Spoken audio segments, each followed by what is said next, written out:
Tonight we're using the rice cooker for actually cooking rice. And what we're going to do is that I've added 2 cups of rice. So I'm going to add about 4 cups or 3.5 cups of liquid. And I'm going to use chicken broth just because it's going to give it good flavor.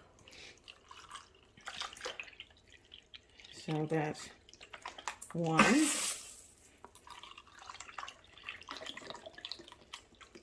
That's 2. That's 3. And we'll give it a half. About a half. 3.5 cups. Okay, now in here, we're going to add a little touch of lemon. And in fact, I think I'm going to use my lemon pepper seasoning.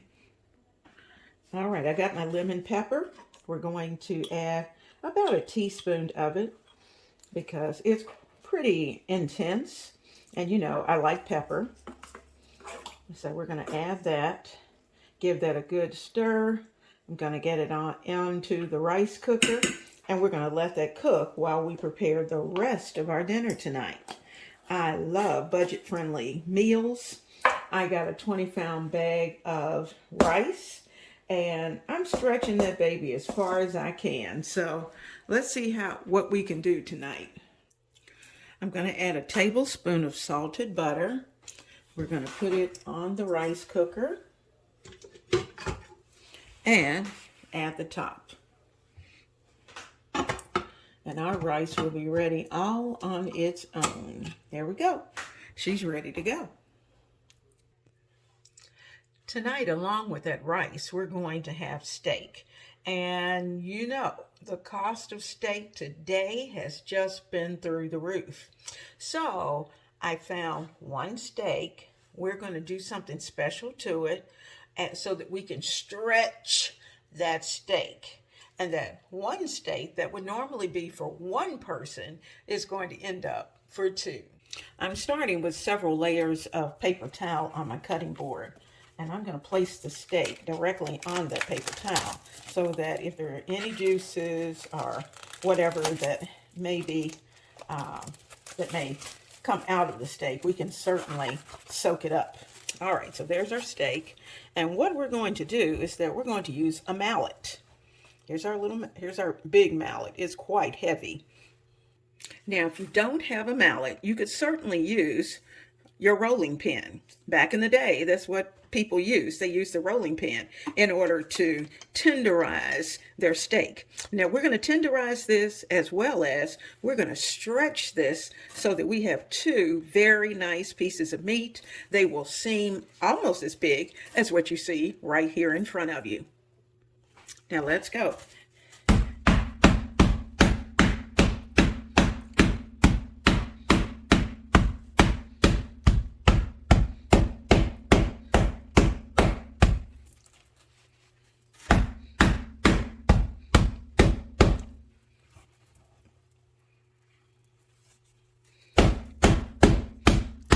Be sure to keep your fingers out of the way.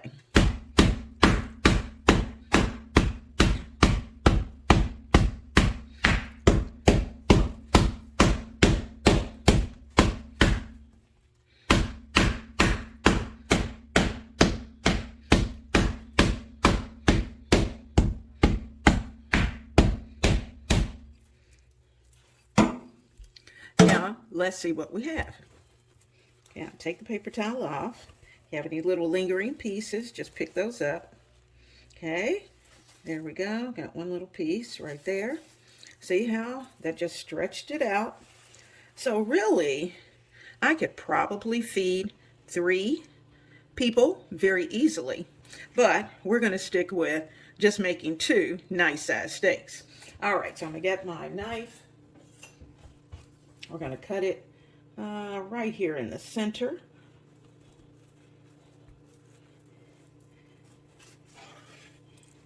Okay, and we're going to season it up with the same lemon pepper seasoning that we used on our rice.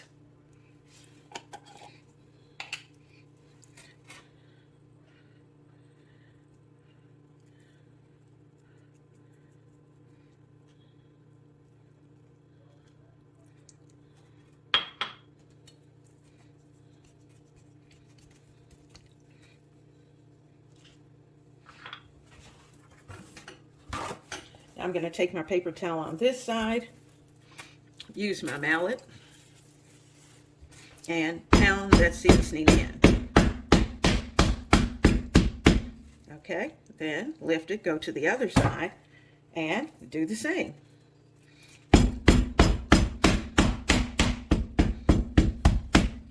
All right.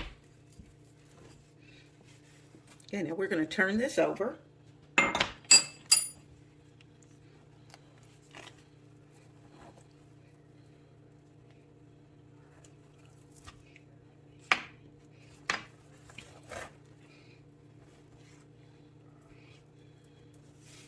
Okay, we got it on the opposite side. And like I said, watch those little pieces of paper towel. Sprinkle a little.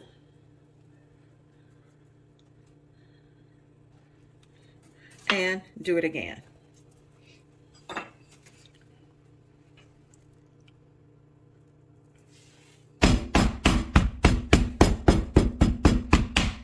Okay.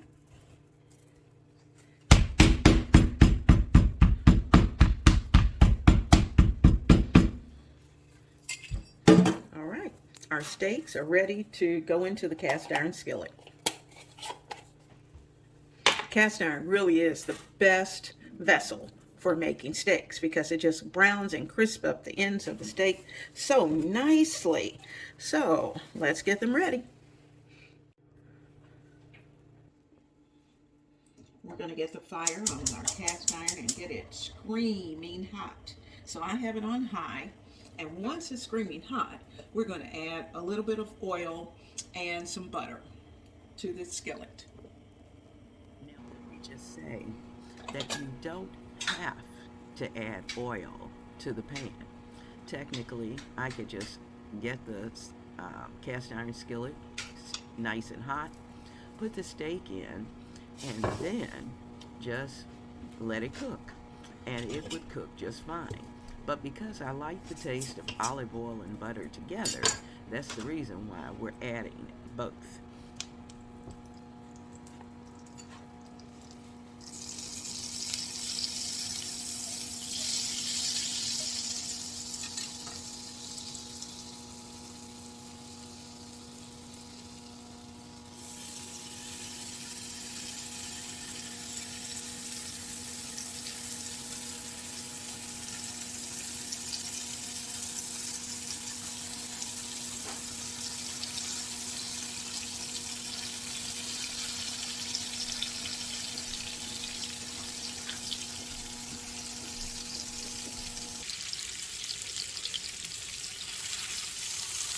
Now notice it does not come up easily. So that says it's not quite ready to flip.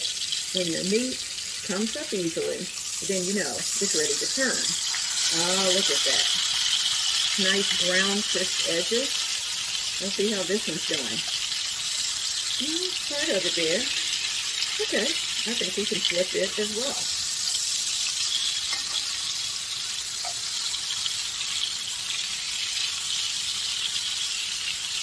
Now, you'll have to cook your steak to the doneness that you like. Some people like it rare, some people like it medium well, or dead.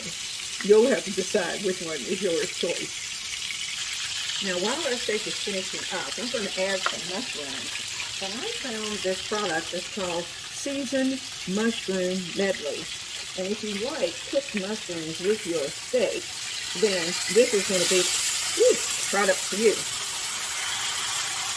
Be careful when it comes out. There we go.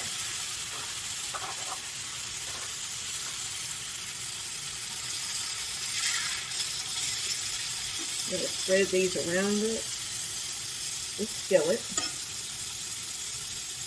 And in fact, I'm going to put them under the steak so the steak won't overcook, but the mushrooms will get nice and hot and tasty. They'll add flavor to the jus that is down in the skillet. So we want all of that to cook nicely. Oh, this looks good, smells good, and I know it's going to be good.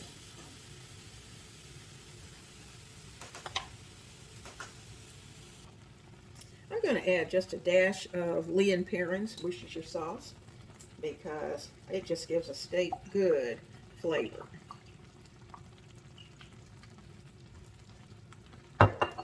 I'm also going to add a little extra pepper because we like pepper.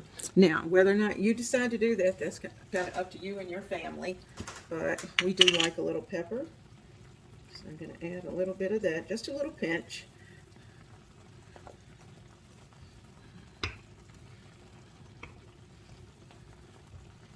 And letting all of this simmer.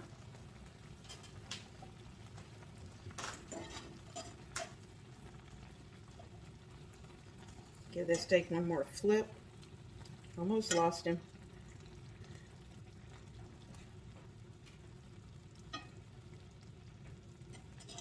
Oh yeah.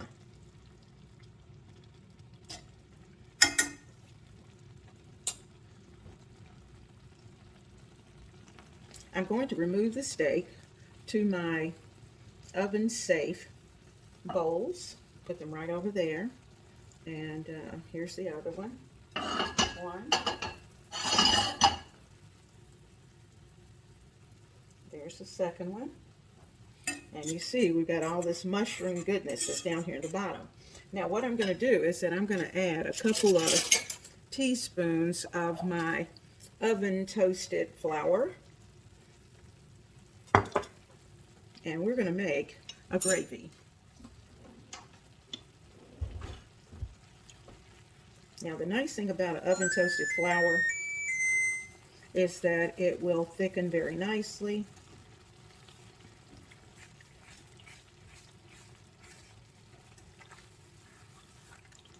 There we go. Come to temperature. There we go. Oh yeah, it's going to be so good. Let me add just a little more. Kind of have to play with it until you get it the consistency you want. You know how normally you'd have to wait until you cook the flour in your skillet? Well, when you toast it in the oven and it's already cooked, then it's just a matter of your placing it into the vessel.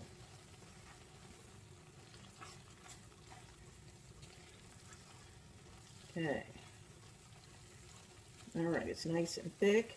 I'm going to add just a little bit of broth.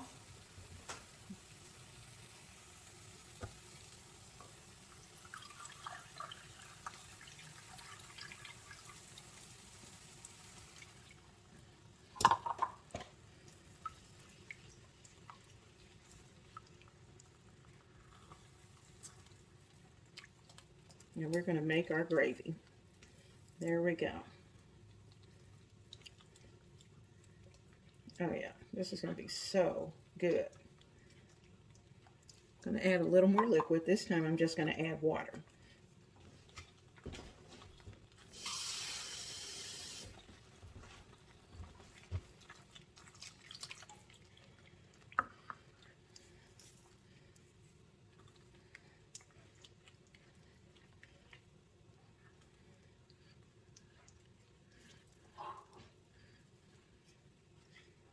There's our gravy all together.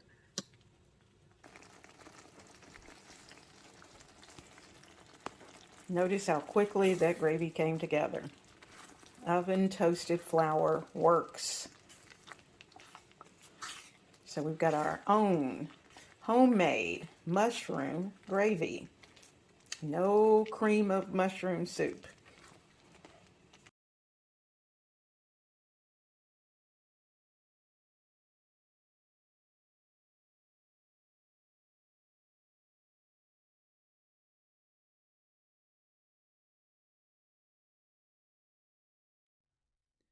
Yes, my friends, even steak can be budget friendly also. And so we've done that tonight. We've made a delicious meal, we've kept it budget friendly, and we took one steak and made it into two. So I hope you've enjoyed being in the kitchen with me tonight. Enjoy.